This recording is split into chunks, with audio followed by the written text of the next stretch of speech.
Hey guys, it's Bill from Linden, Tennessee.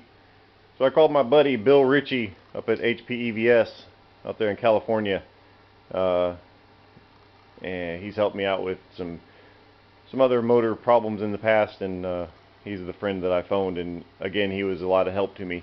He was able to tell me what all the wires in this encoder are meant to be, coming from the motor and then going into the controller right there.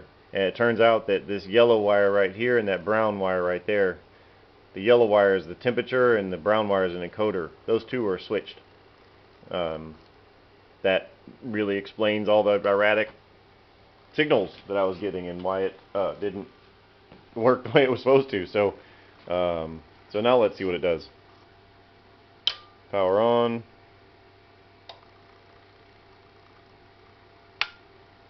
Controller on. Let's see if we can make something move.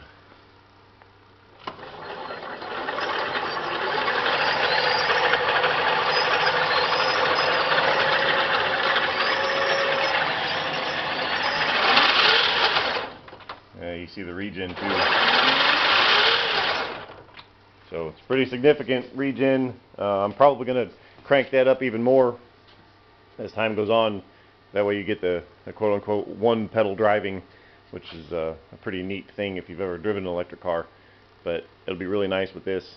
So anyway, yep, so that's my little update. Got that all going. That is certainly one less thing. Now what I think I'm going to do is I'm going to come up with a bracket, come up with a mount for this charger, because that's going to require some welding, and I also need to put in this little flexible brake line. This little flexible brake line goes from front to back. I kind of considered for a moment putting the brakes in the back, because that would just eliminate needing this. And it doesn't matter if they're in the front or the back, since this is all-wheel drive or full-time four-wheel drive. But the problem is that just by utter miracle, this brake bleeder is like you can't even stick a finger between the bleeder valve and the wheel rim. So these rims back here are wider. They're wider towards the inside, so those discs will not fit in the back here. So I'm not going to do that. So I'll go ahead and make a bracket for this flexi hose and mount the charger in there, and then I think it'll be time to take it apart. I'm not going to drive it because I don't have any lube. I don't have any lube in the differentials and the transaxles there. So I'm actually running this dry, which is kind of a silly thing to do, but hopefully I didn't damage anything.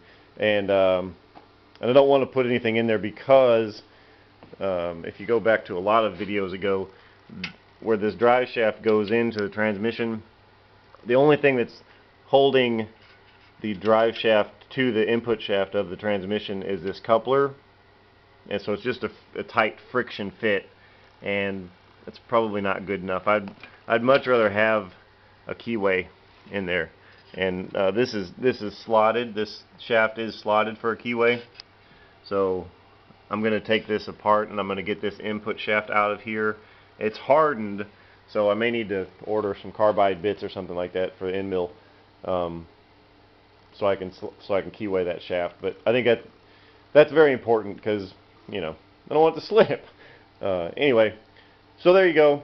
Quick little update to let you know I got that all fixed. So thanks for watching.